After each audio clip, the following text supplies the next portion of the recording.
வரலாற்று புகழ்பெற்ற குருநாகல் நகரத்தில் இருந்து ஒரு பர்வதம் போன்று அசைக்க முடியாத பெருமையுடன் GSM கிரியேஷன் சுவாதீன யூடியூப் சேனல் ஊடாக தயாரித்து வழங்கும் நற்செய்தி நிகழ்ச்சி சத்தியத்தின் குரல். யோவான் 9ஆம் அதிகாரம். அவர் அப்புறம் போகையில் பிறவி குருடனாகிய ஒரு மனுஷனை கண்டார். அப்பொழுது அவருடைய சீஷர்கள் அவரை நோக்கி, ரபி, இவன் குருடனாய் பிறந்தது யார் செய்த பாவம்? இவன் செய்த பாவமோ, இவனை பெற்றவர்கள் செய்த பாவமோ என்று கேட்டார்கள்.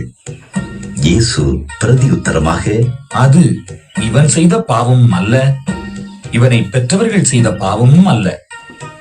தேவனுடைய கிரியைகள் இவனிடத்தில் வெளிப்படும் பொருட்டு இப்படி பிறந்தான். பகற்காலம் இருக்க மட்டும் நான் என்னை அனுப்பினவருடைய கிரியைகளை செய்ய வேண்டும். ஒருவனும் கிரியை செய்யக்கூடாத ராக்காலம் வருகிறது. நான் உலகத்தில் இருக்கையில் உலகத்துக்கு ஒளியாயிருக்கிறேன் என்றார். இவைகளை சொல்லி அவர் தரையிலே துப்பி உமிழ்நீரினால் சேருண்டாக்கி அந்த சேற்றை குருடனுடைய கண்களின் மேல் பூசி, நீ போய் சிலோவாம் குளத்திலே கழுவு என்றார். சீலோவாம் என்பதற்கு அனுப்பப்பட்டவன் என்ற அர்த்தமாம். அப்படியே அவன் போய் கழுவி பார்வையடைந்தவனாய் திரும்பி வந்தான். அப்பொழுது அயலகத்தாரும் அவன் குருடனாய் இருக்கையில் அவனை கண்டிருந்தவர்களும், இவன் உட்கார்ந்து பிச்சை கேட்டுக் கொண்டிருந்தவன் அல்லவா என்றார்கள். சிலர் அவன்தான் என்றார்கள். வேறு சிலர் அவனுடைய சாயலா இருக்கிறான் என்றார்கள். அவனோ நான் தான் அவன் என்றான். அப்பொழுது அவர்கள் அவனை நோக்கி, உன் கண்கள் எப்படி திறக்கப்பட்டது என்றார்கள். அவன் பிரதியுத்தரமாக, இயேசு என்னப்பட்ட ஒருவர் சேருண்டாக்கி என் கண்களின் மேல் பூசி, நீ போய் சீலவாம் குளத்திலே கழுவி என்றார். அப்படியே நான் போய் கழுவி பார்வையடைந்தேன் என்றான். அப்பொழுது அவர்கள், அவர் எங்கே என்றார்கள். அவன், எனக்கு தெரியாது என்றான். குருடனாயிருந்த அவனை பரிசேயரிடத்திற்கு கொண்டு போனார்கள். இயேசு சேருண்டாக்கி அவன் கண்களை திறந்த நாள் ஓய்வு நாளாயிருந்தது. ஆகையால் பரிசேயரும் அவனை நோக்கி, நீ எப்படி பார்வையடைந்தாய் என்று மறுபடியும் கேட்டார்கள். அதற்கு அவன், அவர் என் கண்களின் மேல் சேற்றை பூசினார், நான் கழுவினேன், காண்கிறேன் என்றான். அப்பொழுது பரிசேயரில் சிலர், அந்த மனுஷன் ஓய்வு நாளை கைக்கொள்ளாததினால் அவன் தேவனிடத்தில் இருந்து வந்தவன் அல்ல என்றார்கள். வேறு சிலர், பாவியா இருக்கிற மனுஷன் இப்படிப்பட்ட அற்புதங்களை எப்படி செய்வான் என்றார்கள். இவ்விதமாய் அவர்களுக்குள்ளே பிரிவினை உண்டாயிற்று. மறுபடியும் அவர்கள் குருடனை நோக்கி, உன் கண்களை திறந்தானே, அவனை குறித்து நீ என்ன சொல்லுகிறாய் என்றார்கள். அதற்கு அவன், அவர் தீர்க்கதரிசி என்றான். அவன் குருடனாயிருந்து பார்வையடைந்ததை யூதர்கள் நம்பாமல் பார்வையடைந்தவனுடைய தாய் தகப்பன்மாரை அழைப்பித்து அவர்களை நோக்கி, உங்கள் குமாரன் குருடனாய் பிறந்தான் என்று சொல்லுகிறீர்களே, அவன் இவன்தானா? இவனானா? இப்பொழுது இவன் எப்படி பார்வையடைந்தான் என்று கேட்டார்கள்.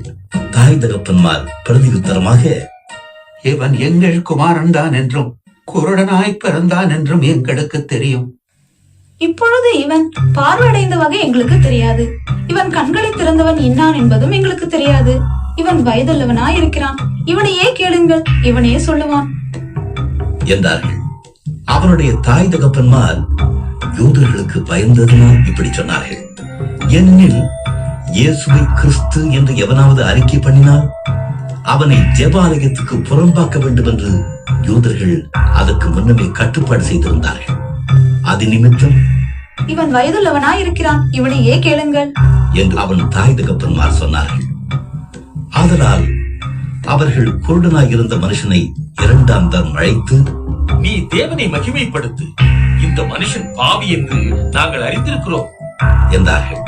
அவன் பிரதியுத்தரமாக, அவர் பாவி என்று எனக்கு தெரியாது, நான் குருடனாயிருந்தேன், இப்பொழுது காண்கிறேன், இது ஒன்றுதான் எனக்கு தெரியும் என்றான். அவர்கள் மறுபடியும் அவனை நோக்கி, உனக்கு என்ன செய்தான்? உன் கண்களை எப்படி திறந்தான் என்றார்கள். அவன் பிரதியுத்தரமாக, முன்னமே உங்களுக்கு சொன்னேன், நீங்கள் கேளாமல் போனீர்கள், மறுபடியும் கேட்க வேண்டியது என்ன? அவருக்கு சீஷராக உங்களுக்கும் மனதுண்டோ என்றான். அப்பொழுது அவர்கள் அவனை வைது, நீ அவனுடைய சீஷன், நாங்கள் மோசேயனுடைய சீஷன். மோசேயனுடனே தேவன் பேசினார் என்று அறிவோம், இவன் எங்கே இருந்து வந்தவன் என்று அறியோம் என்றார்கள். அதற்கு அந்த மனுஷன், அவரின் கண்களை திறந்திருந்தும் அவர் எங்கே இருந்து வந்தவர் என்று நீங்கள் அறியாதிருக்கிறது ஆச்சரியமான காரியம். பாவிகளுக்கு தேவன் செவி கொடுக்கிறதில்லை என்று அறிந்திருக்கிறோம். ஒருவன் தேவ பக்தி உள்ளவனாயிருந்து அவருக்கு சித்தமானதை செய்தால் அவனுக்கு செவி கொடுப்பார்.